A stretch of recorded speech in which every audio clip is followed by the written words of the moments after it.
Hi, welcome to Undead Yarn. This is episode 23. My name is Heidi, and you can find me on Ravelry and Plurk as Knitty Girl, and on Twitter and Instagram as Knitty Girl 1. How are you guys doing? This has been a nice past couple of weeks since summer started, and it's getting very warm here. Luckily, we haven't had any 100-degree days yet, I don't think, which is very unusual for us. And I should probably knock on wood because I don't want it to change now. It's been lovely. I wanted to say before I started that I'm going to be sending a coupon code to the people who have left iTunes reviews for me, and it's going to be for a better discount than my normal 15% discount. So far I know that there are 2 people who've left iTunes reviews. One of the people I will look for, but I'm not sure that that person is on Ravelry. I'm not sure how I'm going to be able to contact them. So I'll search for them, but I'm not sure if I can find the person based on the name that they have on iTunes. So we'll see. Anyway, I also wanted to say thank you to the Knit Girls for showing the skein of yarn that I'm going to be that I donated to the podcast to their retreat. I will be at SSK, but at this point I'm only going to be at the market. But I will be in town during most of the days of the festival. So if you would like to get together for dinner or something, PM me on Ravelry. I'm hoping to be able to meet up with some other people while I'm there. I'm looking forward to meeting other knitters. Today exactly, July 1st, is my podiversary. I did my first episode last year on July 1st, 2013. And I do have a thread in the Ravelry group for a podiversary contest.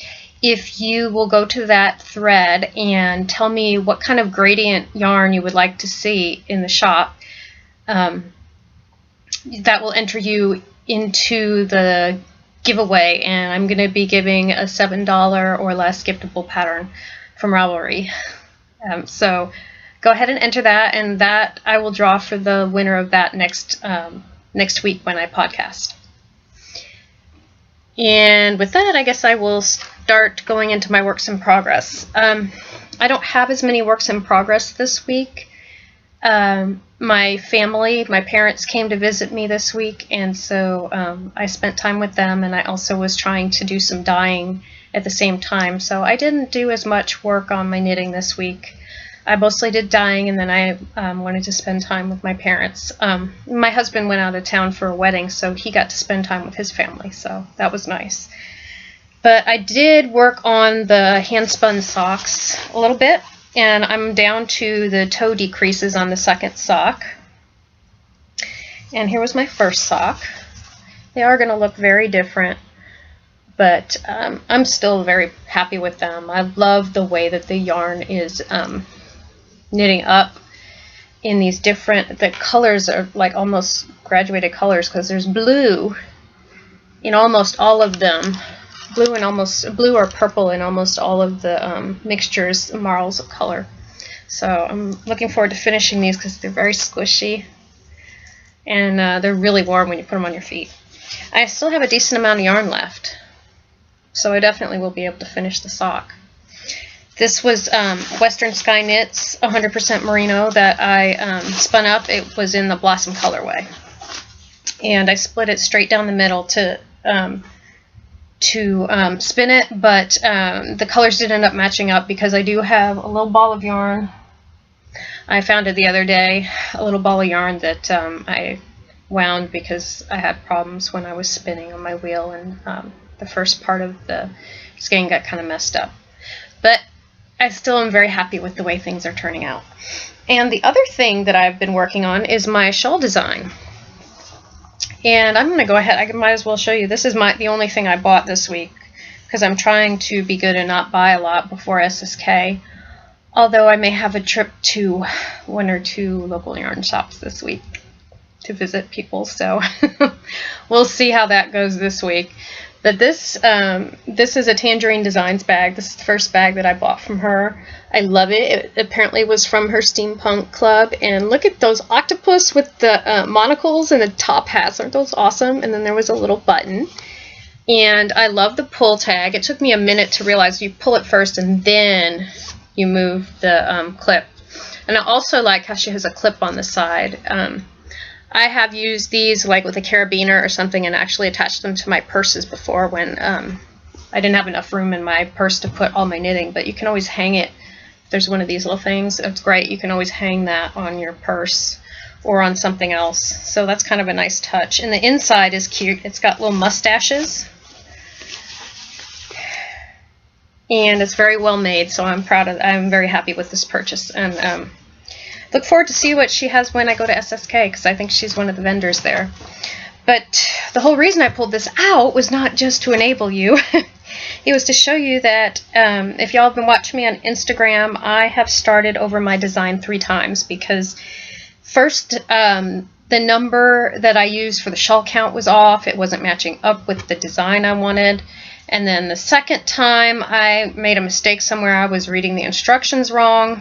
I'm using some different stitch patterns, putting different stitch patterns that are already made into a shawl design. And I probably won't be showing you guys this every week, but this is just the beginning, so there's not really much to take off of this. It doesn't really tell you what the shawl's going to look like. It just tells you this is the beginning. So you can see up close. This is a very hot pink color. I don't know why. It's very difficult to get the color exactly right on these. I don't want it to be washed out, but at the same time, this is a very, very, very bright pink, and I don't think that it's showing up there. There! Much better. It's a fuchsia. And that's the color that the shawl is going to be in. And this is yarn that I dyed myself. And I will be getting some lace weight yarn eventually. I don't have any yet, but I will be dyeing lace weight yarn. I suspect, though, I won't be dyeing as much as dyeing a whole lot, because I don't think that lace weight yarn sells as well as fingering and DK. So, but I do plan to have a lace weight, and it'll probably be 100% merino. I like my shawls that are knit with merino because they're very bouncy and everything. I haven't knit a shawl yet with partial merino and silk. I probably will in the future. I do have some skeins that have silk in them, but I haven't done that yet. I'm a big fan of merino. I really like the way that it behaves, so that's why I have a lot of merino in my shop. So anyway, those are the 2 things that I worked on for knitting, and I also started spinning. I have this Navajo churro, and it's in a natural brown color.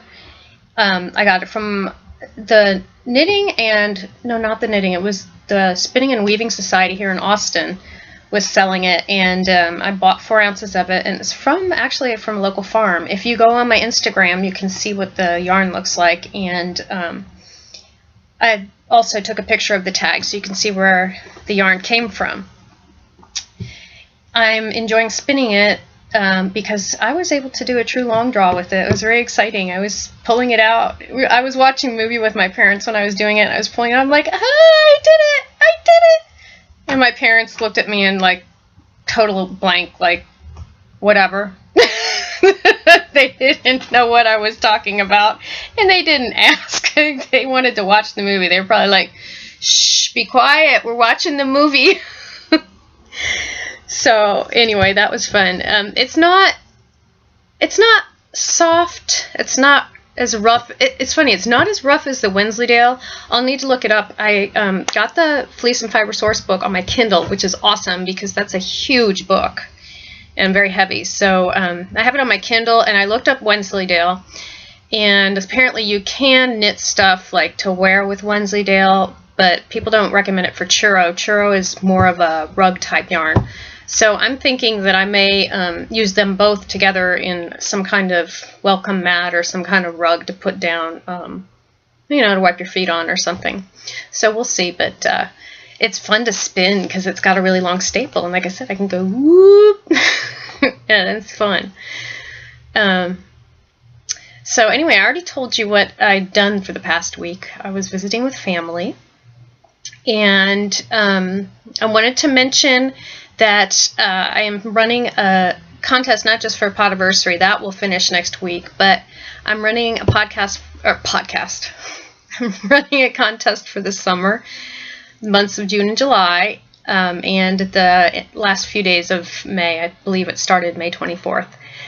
If anything that you finish, knit or crochet, I'm not doing spinning items, just knitting and crochet. Anything you finish at those times, it doesn't matter to me when you started it, but anything you finish during those times, you can post in the thread for the knit all the things. It's really knit and crochet all the things, but I've got a general knit all the things, but it's knit or crochet. And I do have a lot of entries, and you also can enter as many times as you finish something. So whenever you finish something, you're welcome to enter it. And I also don't mind if you're knitting for Stash Dash, or you're at the socks, or any of those other things. It's just anything that you finish crocheting or knitting in June and July and the end of May. You can post in that object thread.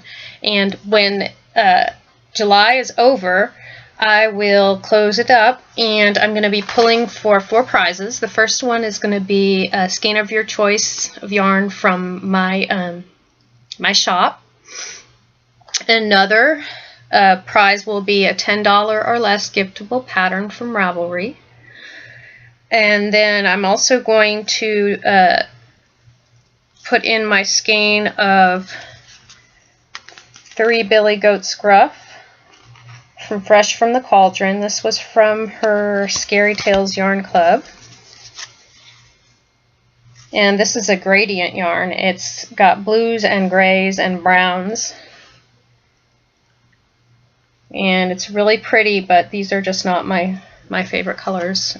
Like I've said before, I'm not giving away my other Fresh from the Cauldrons. No one's getting them out of my tight little hands. And then the 4th prize is going to be this book called Op Art Socks. My husband bought this for me for Christmas, not realizing that, yeah, I do. He noticed I knit a lot of socks, which is good. But I'm not really into knitting difficult socks, so I probably would not knit anything from this book. But let me show you some more of the pictures. There's a picture of a pair of socks. Those are really pretty in a brown and a gold. I've shown some of them at, here's another one. This is a patterned sock instead of color work, but they're either color work or patterned, but there's a lot of color work in here, and I don't tend to want to do color work when I'm working, when I'm knitting socks. I would rather not worry about that on such a small size needle. And I also tend to not knit cables or anything like that on small needles. I like my vanilla socks. I don't mind patterning because I have done some pattern socks, but it's not my favorite thing in the world to do pattern socks. Here's another pattern or another color work sock. These are kind of cool. There's a lot of cool patterns, but I just don't think that I'm going to get around to knitting these things. And I'm sure one of you would be more likely to do it, because I've actually seen some really cool colorwork socks in the FO thread for Knit All the Things. So those are the 4 prizes that I'm going to be giving away. I already talked about my enabling, so that's done. I only had one thing, and wow, this is going to be a really short podcast.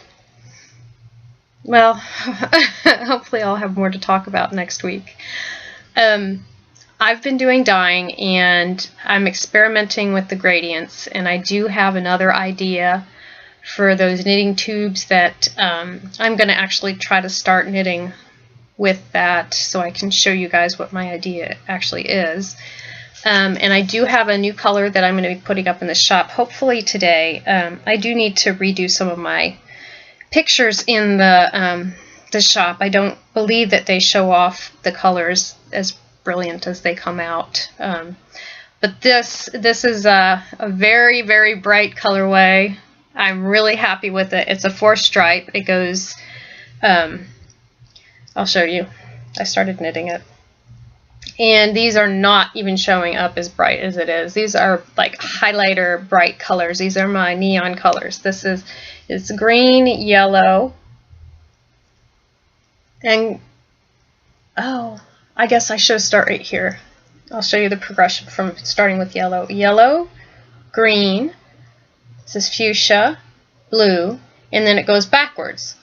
Pink, yellow, pink, green, yellow, and then the next one is another green. Oh, let's see this way. This is probably better.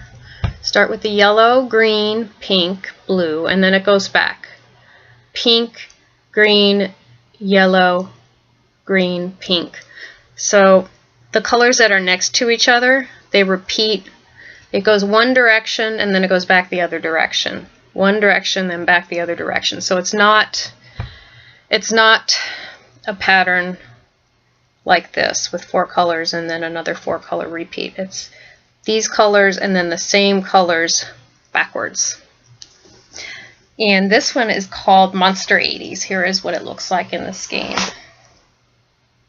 And I really wish you could see how brilliant. Ooh, that's better. These are really, really bright colors, and I just love the way this came out. And this is going to be up in the shop, hopefully by the end of today. Hopefully sometime before I put the podcast up, because that takes a little while. But this looks like it's going to be a short podcast this week. That's okay, I guess. And with that, I'm going to say get busy knitting or get busy dying. Bye, y'all.